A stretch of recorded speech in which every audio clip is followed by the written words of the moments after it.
In about 24 hours from now, the Cleveland Browns will have concluded the preseason portion of the 2025 season, which will lead to obviously cuts, releases, waiver claims, perhaps a trade or two. But I'm going to do something on this episode I rarely do, or I should say, rarely have done during the Kevin Stefanski regime here with the Cleveland Browns. So we're going to get to that, preview a little bit of tomorrow's preseason finale against the Los Angeles Rams, all that and more.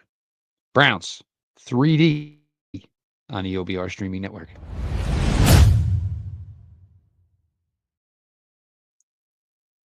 Welcome back, my friends, to the show that never ends, your daily delivery of all things Dog Pound Browns 3D on the OBR streaming network. I am your host, Jeff Lloyd.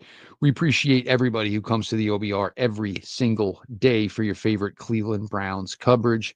While you are at theobr.com, we highly suggest you look into the VIP access for a small amount, which will also bundle with Paramount Plus. So if you're a UFC fan, you definitely kind of getting a BOGO deal here.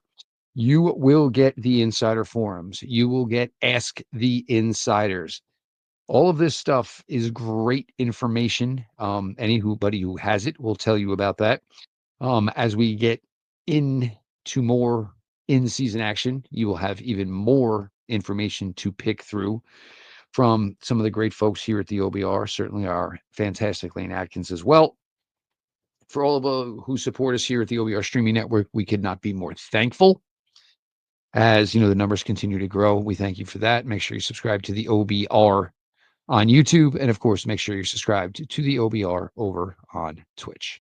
The Cleveland Browns will take on the Los Angeles Rams tomorrow, 1 o'clock.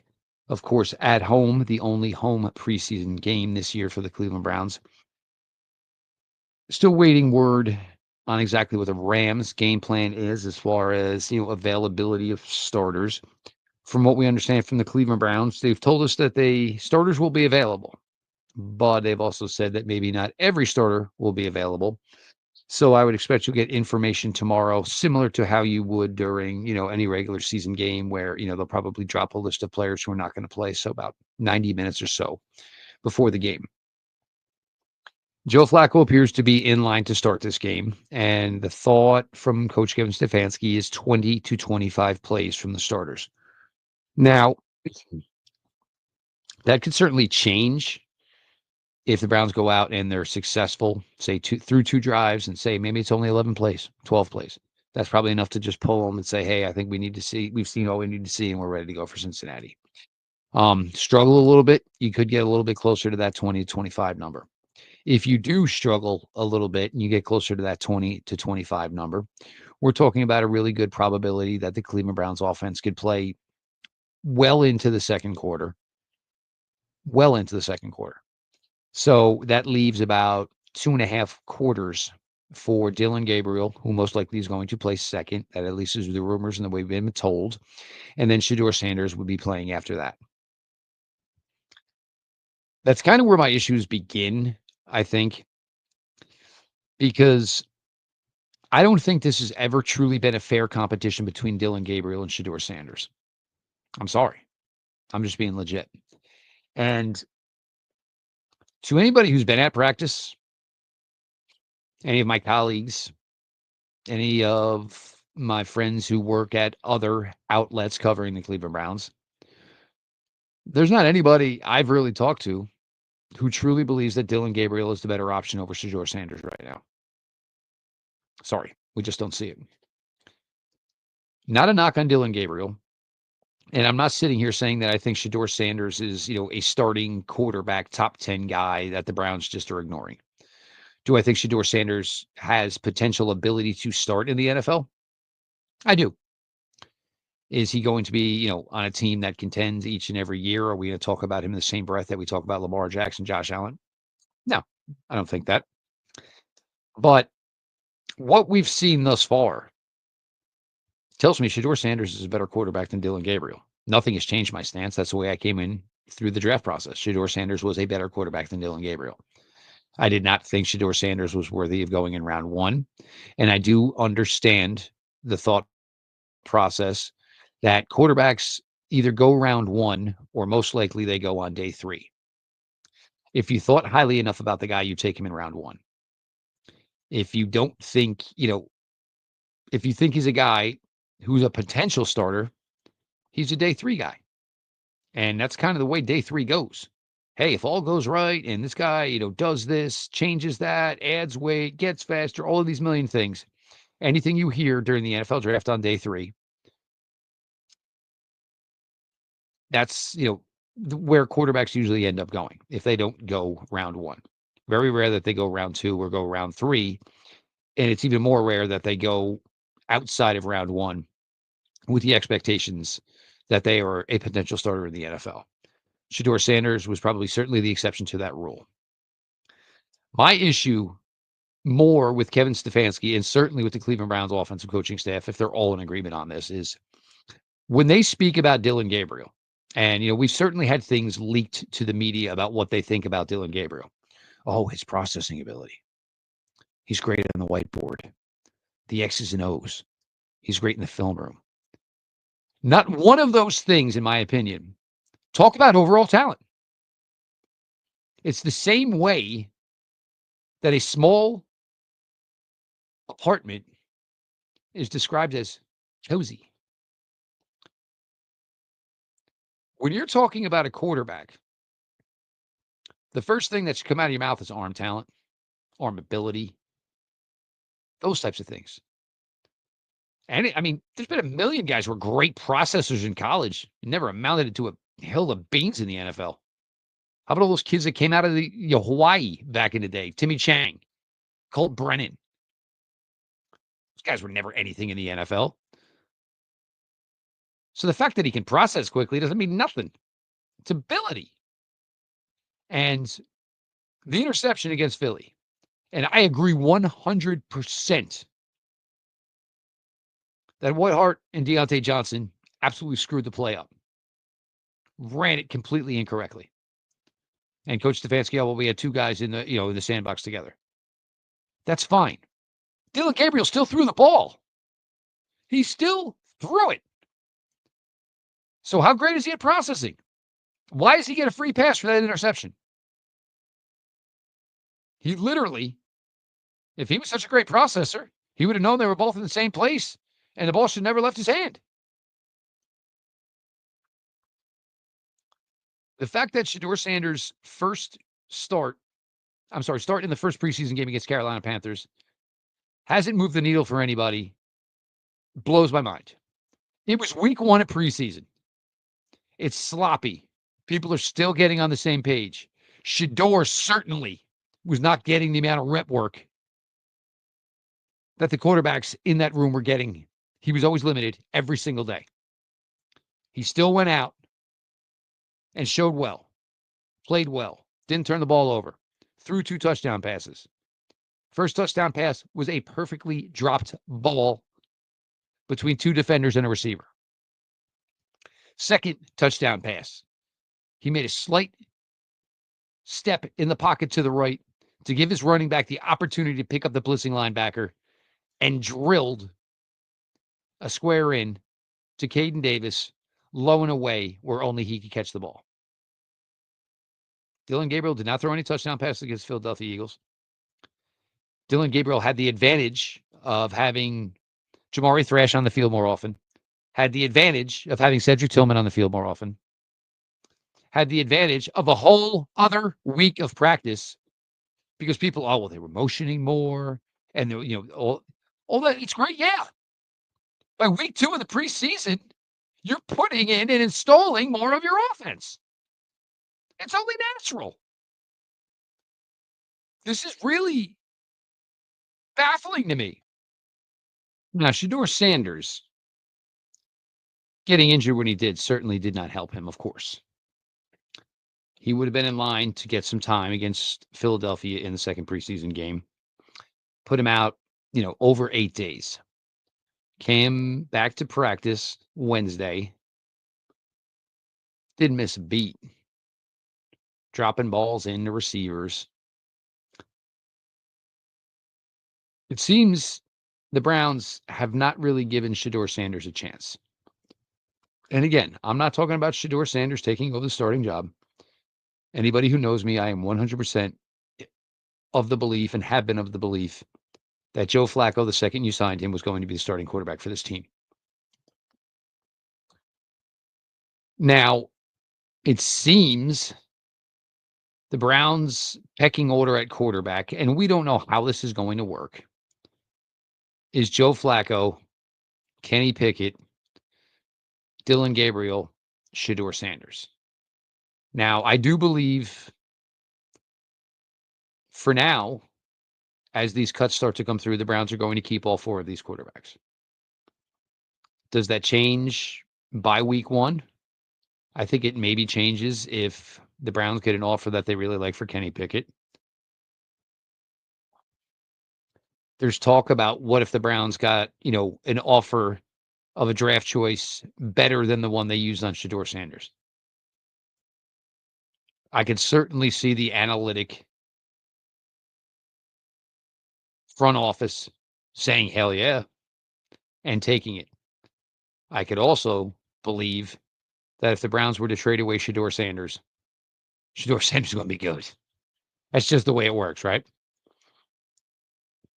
So if Joe Flacco starts tomorrow and plays well into the second quarter, or at least halfway into the second quarter, then Dillon Gabriel comes in. Then Shedeur gets what? Last drive of the third quarter, that maybe goes into the fourth quarter. In the fourth quarter,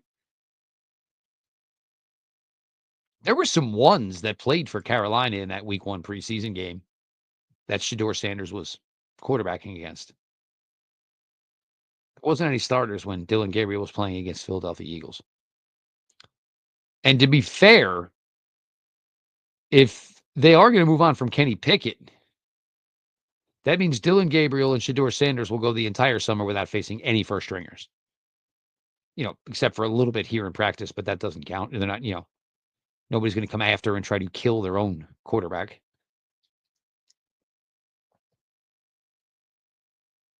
This is one where I'm just extremely aggravated with the way this has been handled. Then why did you select them? If you already started this off and you already started this off with the belief, and I get it, they obviously preferred Dillon Gabriel from the beginning. I get it. They drafted him ahead of Shedeur Sanders. I get that. But it's okay to change your mind. I think all of us have, and again, everyone I talk to, everyone I respect in regards to this, thinks Shedeur is overall better. Yes, Dillon plays at a little bit of a quicker pace, which is why Shedeur needed more reps. You needed to put more on his plate to see if the guy with better overall talent would rise up when he started to play with guys who were more commensurate to his ability. Not just because Dillon Gabriel might be a little bit smarter on the whiteboard. The point was to get the talented player maybe onto Dillon Gabriel's level. Because there's no way you were getting Dillon Gabriel more talented. He is what he is. Now, you are in this scenario. And look, I'll move Kenny Pickett in a heartbeat. I really will. But you do have this weird scenario. And it's a small fraction. It's a small percentage that this can truly happen. What if the Cleveland Browns get hot and start hot and play good? What if you say you got to 4-2? Yeah, I know. Small chance. Could happen. What if you got there and all of a sudden Joe Flacco at 40 years old has his body starting to show the signs that he's 40 years old? And maybe he just physically can't do it. So you traded Kenny Pickett, which again, I don't have a problem with. But now you're turning to Dillon Gabriel and Shedeur Sanders, who have not seen first team reps, have not faced first first stringers. What are you going to do? You could have an opportunity where all these jokes are made, and then all of a sudden, you're not ready for it. I just don't understand. Other than that, maybe he plays at a little bit of a quicker play speed. That's fine. The physical limitations are there. The talent limitations are there. You had a chance. Everybody said, right? All year in the regular season. The Browns needed to luck their way into a quarterback. There wasn't one to be taken once Cam Ward went to Tennessee. In my opinion, you took Dillon Gabriel, and look, if Dillon Gabriel plays 10, 11, 12 years in this league, I will not be shocked. But when I say play, I mean ideally wearing a baseball hat and holding an iPad.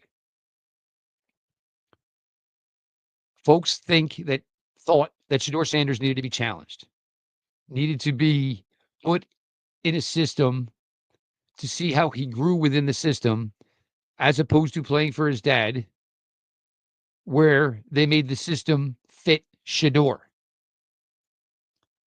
He's done everything you asked of him. He's been a class act individual.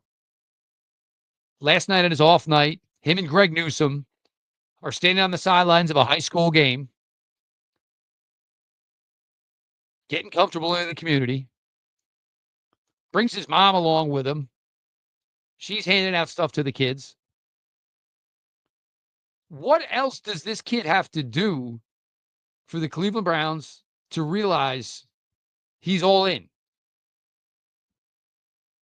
And he has the better physical talents. That is indisputable. You can teach him what you think he doesn't know. You can't teach Dillon Gabriel what he does not have. You cannot make him bigger. You cannot give him a better arm. You cannot make him right-handed. I really think, to this point, the Cleveland Browns have absolutely screwed the pooch. Because once you get into the regular season, honestly, that's it for both of them. There really is no more growth and development for Dillon Gabriel or Shedeur Sanders. It's going to be about getting Joe all the reps he needs to start, and then a couple of scraps for what's ever left. Shedeur Sanders is not going to get better within the Cleveland Browns system by being Joe Burrow all week long, week one, playing the scout team quarterback. This has been terrible. This has been handled extremely, extremely badly. I've been called a Kevin Stefanski homer. There's been a million things been called over the years. And look, I've had my issues at times. I certainly have. And again, I'm not saying they're ignoring John Elway, but they could be ignoring Geno Smith. He has starter traits. He has starter ability. You had the chance. And apparently, you're just not going to do it. I understand what's going to happen next year in April in the draft. And I was one of the first people to tell you, whatever happens here in the 2025 season, it's most likely not going to matter as far as the quarterback is concerned for the Cleveland Browns in 2026. But that doesn't mean you don't even try. That went longer than I thought it was going to go. Now, we're still nowhere on Quinshon Judkins. And you can't find anybody to say anything. Can't find anything that, says, oh, it's Judkins' camp. Oh, it's the Browns. Could it be that they're still waiting to hear from the league in regards to a possible suspension? All these things could be true. Diana Rossini says yesterday on Thursday, there's a possibility the Cleveland Browns are exploring the trade market. Maybe. There were some folks that, I trust, said the Browns seemed like they were really in on Brian Robinson. But then it also seemed like that maybe they were in on Brian Robinson if the Washington Commanders had cut him. Robinson has since been traded to the San Francisco 49ers for a 6th-round pick. I'll be honest, I wouldn't have done it. I wouldn't have done it. I'm not saying I'm not going to stand here and say Jerome Ford's better. I think Jerome Ford at his best is a better all-around back than Brian Robinson. I'll say that. And I know I'm one of the few, and I'm probably the small minority on that. But Jerome Ford at his best is a better all-around running back than Brian Robinson. Dylan Sampson is not a guy you want to be giving a heavy workload to. I know he did that at Tennessee. But I don't think you want to do that in 2025. You want to have a clear, defined role for him. And then when you think you're going to be a much better football team in 2026, if it all went well, then you up his workload, and certainly we'll see where the thing is with Judkins. I'm not sure where wide receiver is going to play out. If I'm the Browns, I make Deontay Johnson play the entire game tomorrow. Because I want Deontay Johnson to prove to me that he can still contribute in the NFL. Thus far, I'm not convinced. And if I'm going to have to move on from a promising young guy like Gage Lavardane, I need to be shown that Deontay Johnson still has some of that ability that made him a former second-team All-Pro.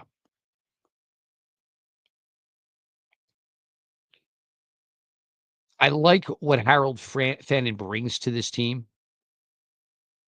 And I have been one of the few people that have said maybe the expectations should be tempered in his rookie year. That doesn't mean I still don't want to see you get him involved here a little bit. And, certainly in the preseason. I don't care. Just call a couple of specific plays for him. The kid's he came in here extremely young, just turned 21. He's certainly coming from the MAC, even though they had great production against some really good teams in Texas A&M and Penn State, big-time teams. Get the kid's juices flowing. Get him a little confidence.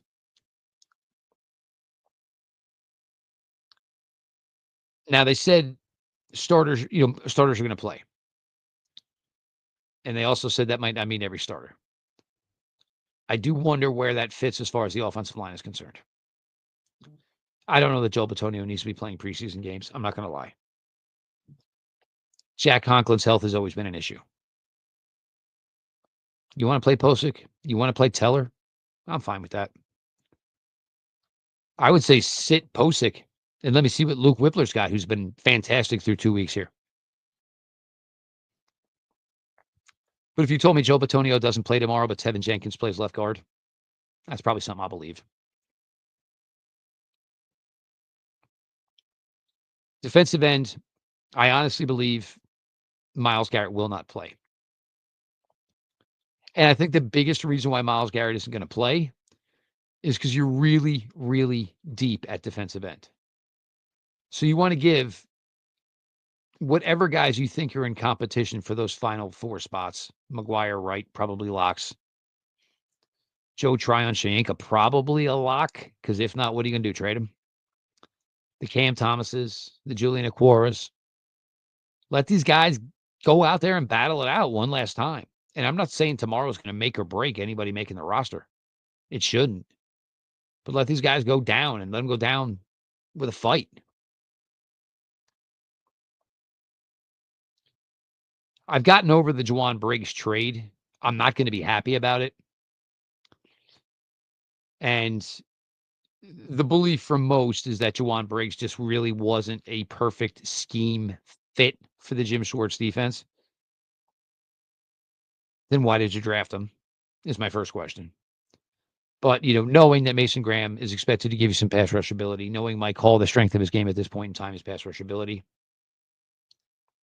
Malik Collins, the strength of his game is pass rush ability. Shelby Harris kind of gives you a little bit of combination of both. My thing with Briggs was being good against the run. And you hear this a ton when you were, digging into draft prospects, when you were listening to draft talk. Give me the guy that can stop the run. I'll teach him how to rush the passer. I guess the Browns just felt there wasn't a way that was going to work out for them, and they probably weren't going to have the opportunity to keep Jawan Briggs on the original 53, which meant, hey, if somebody was going to be willing to offer you a pick swap, I'll take Briggs. I'll give you my 7th. I'll give you my 6th. You give me your 7th. I get it, and it's a very analytic move. Doesn't mean I'm happy about it. I thought Jawan Briggs was a guy that was really working hard. Linebacker has all of a sudden gotten really weird, and like it's been this way, right? JOK, the injury, didn't see him forever, didn't know exactly how it was working out. Drafted Carson Schlesinger with the pick 33rd overall. Schlesinger's just going to be a stinking beast. I'm telling you right now. We were actually chatting today in the Slack channel, and I think there's a really good chance Carson Schlesinger can compete for Defensive Rookie of the Year. He probably will lead all rookies with tackles. And then it gets tricky because you're a linebacker. Got to get a couple of special things to happen. But if you said Schlesinger did maybe his 100+ tackles that he had last year at UCLA, 3 interceptions and 3 sacks, I'd say, yeah, there's a chance. There's a really good chance that he could compete, possibly win it. It's tough. You get one edge guy that gets 10 sacks. That's probably your Rookie of the Year, but Schlesinger should be there. But then you got word that JOK, unfortunately, was not going to be part of the 2025 season. Okay, that explained the Schlesinger pick. Then we get to training camp, and Jordan Hicks has been excused from the first day or two due to some personal reasons. Then I guess it was day 3 where you finally got the word, well, the personal reasons that Jordan Hicks was dealing with were after 10 years, he decided that had been enough. Again, no ill will to Jordan Hicks. You play a decade in the NFL. You don't owe anybody anything. Then guys are starting to gel. Guys are starting to play. Then all of a sudden, Mahmoud Diabate has been out. It's got to be 2 weeks plus now. There is no injury designation. And I'm not trying to give Diabate a hard time here. I'm wondering if there's some sort of medical thing maybe with Mahmoud Diabate. And that's certainly concerning. But, he's not part of it right now. So until you tell me when he's coming back or how long he's going to be out, our assumption is he's going to be out for a while. Mookie Watson has a monster second half against Philadelphia Eagles. 3 tackles for loss, an interception that was called back. He was a guy that was really more pass rusher than linebacker at Mississippi State. SEC Defensive Player of the Year. Led the SEC in sacks. And then you get the news that Mookie Watson blew out his bicep Wednesday in practice. All of a sudden, the Browns signed 2 linebackers. All of a sudden, that linebacker room is light. Because you thought your starters would maybe be Schlesinger, Devin Bush, and let's keep in mind, Devin Bush, there's a really good chance there's some sort of suspension coming his way at some point in time. And then your will would be Mahmoud Diabate. Right now, it looks like Carson Schlesinger is your Mike, Devin Bush is your Sam, and Jerome Baker is your Will. It's not a terrible group. It's not.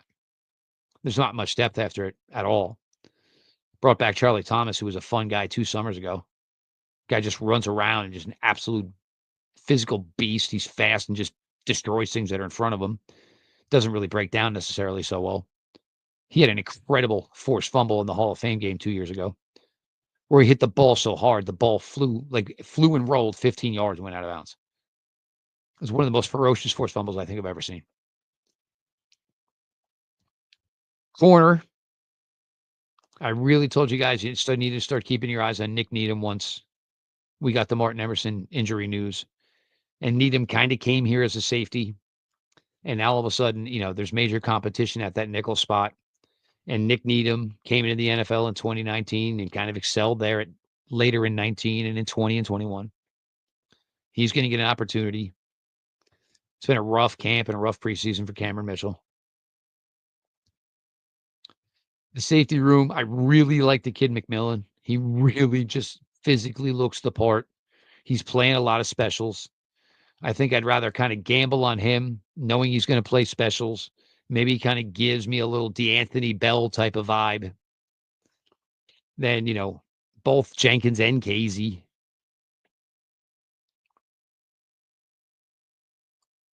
But the Shedeur thing, I'm sorry. It made no sense to make the selection and then just not use him and not even give him a shot. You should have just taken the final 2 picks. Maybe one of the players would have hit because you didn't give Shedeur a try. We're going to convene certainly for a post-game show tomorrow.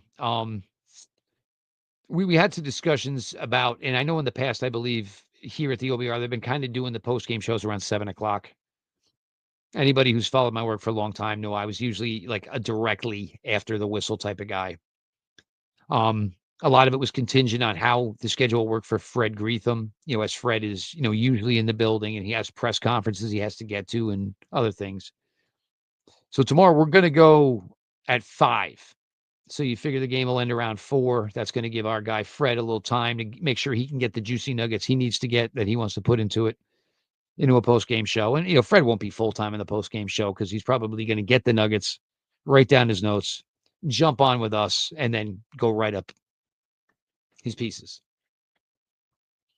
So we're going to give that a shot, and we'll see if that maybe is the sweet spot for post-game shows.